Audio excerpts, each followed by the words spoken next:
You've spent your whole life trying to be liked, trying to be the nice one, the polite one, the one who never makes anyone uncomfortable.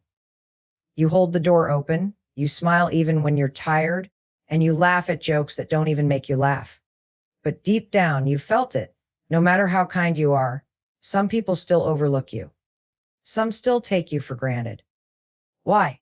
Because being nice doesn't make you magnetic. It makes you safe. And safe is forgettable. The truth is, people don't respond to your kindness. They respond to your energy. They're drawn to the confidence you carry, the mystery you create, and the boundaries you protect. The moment you understand this, you stop chasing approval and start attracting respect. This is not about changing who you are. It's about revealing the parts of you that already have power. Because once you master this psychology, people won't just like you. They'll remember you. Before you even open your mouth, people are already deciding who you are.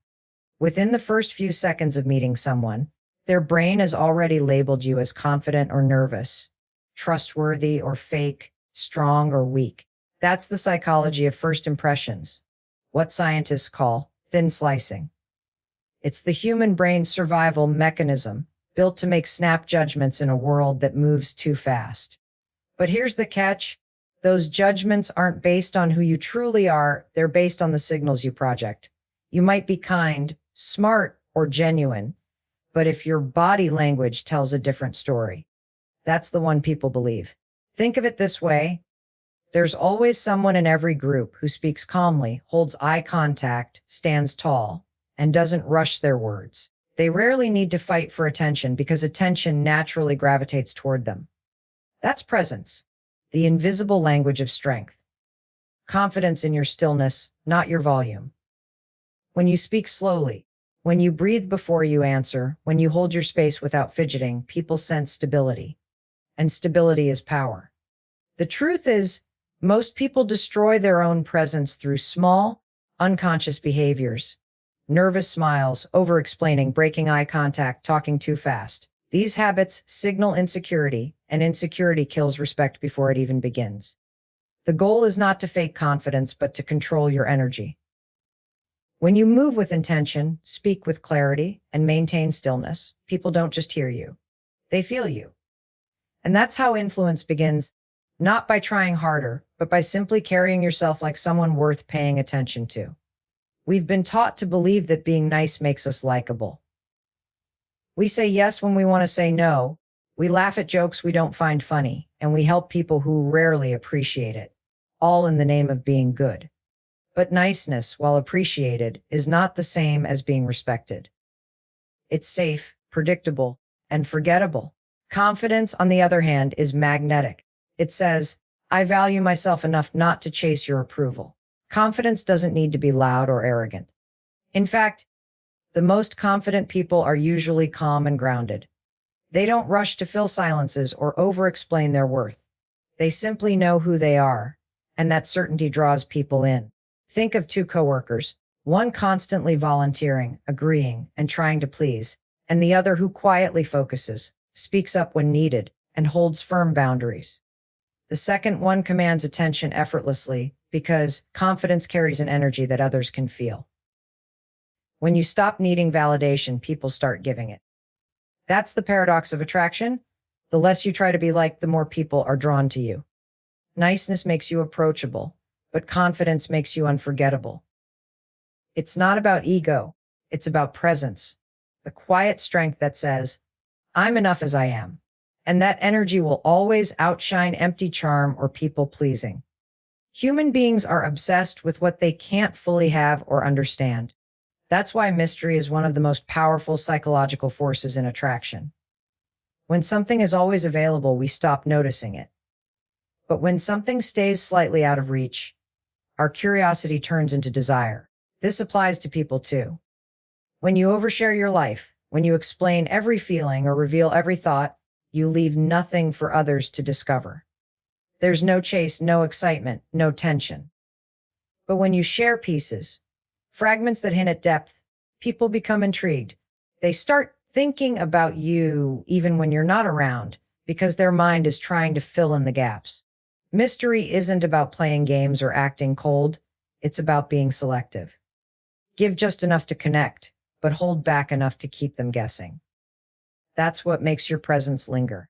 The person who talks less but says more with silence, who doesn't rush to tell their entire story, who lets others wonder. That's the person who becomes unforgettable. Because curiosity is emotional gravity. The brain can't ignore it. When you learn to master this balance, open but not exposed, confident but not predictable, people don't just like you, they chase you. They invest in discovering you. And that's when attraction becomes something deeper than interest. It becomes fascination. Pure strength is respected, but without warmth, it feels cold. That's why vulnerability is such a vital part of being magnetic. But only in the right measure. Vulnerability doesn't mean sharing every insecurity or exposing your pain to gain sympathy. That's not connection. That's emotional exhaustion. True vulnerability is quiet honesty. It's admitting that you've struggled, that you've failed, that you've learned. But doing so from a place of strength, not need. People connect with authenticity, not perfection. The truth is, perfection pushes people away because it feels unreachable. We don't trust those who pretend to have it all figured out. We trust those who show they've been through the storm, but are still standing. Think about someone you admire. Chances are they're not flawless, but real. They've shown you their human side, yet they never crumble under it. That's the balance you want, to reveal your cracks without losing your composure. Because when you do, people don't just respect you, they relate to you. Vulnerability bridges the gap between admiration and connection. Too much of it can make you seem weak, too little can make you seem distant. But when you master that middle ground, you become both strong and approachable. The kind of person people trust with their truth, because you're brave enough to show your own. People might forget your words, your face, or even your actions. But they never forget how you made them feel. That's the emotional residue you leave behind, and it defines how people remember you long after you're gone. Human memory doesn't record every detail, it records emotion. When someone leaves you feeling calm, inspired, or valued, that's what your brain holds on to. The most magnetic people understand this and intentionally carry a positive emotional presence wherever they go. They don't drain energy, they lift it. You've probably met someone who walks into a room and suddenly everyone feels lighter. That's not charisma, that's emotional awareness. They tune into their energy, their tone, their expressions. They understand that their presence can elevate or suffocate the space they enter. When you make others feel safe, confident, or motivated in your company, they will crave your presence again and again. And it's not about pretending or manipulating emotions. It's about emotional responsibility. Knowing that your energy speaks louder than words. When you leave people better than you found them, you build invisible loyalty. They might not remember every conversation, but they'll never forget how being around you changed their mood, even for a moment. That's the legacy of true presence. The emotional fingerprint that outlasts every impression. Scarcity changes value. It's a principle as old as time. The rarer something is, the more people desire it. The same rule applies to your attention, your time, your energy. When you're always available, always replying instantly, always saying yes, your presence loses weight. People start to take you for granted, not because they're cruel, but because the human brain adapts quickly to abundance. But when you become selective, when you choose where to give your focus, something powerful happens. People start valuing your time. They lean in when you speak. They notice your presence because it's no longer guaranteed.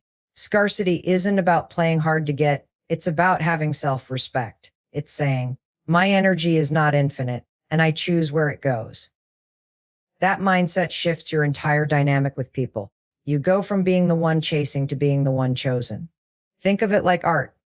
A painting that's everywhere loses its worth, but a rare piece becomes priceless. Your attention is that rare piece. Give it wisely, not endlessly.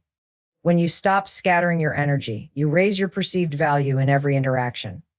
People begin to appreciate your presence, your words, even your silence.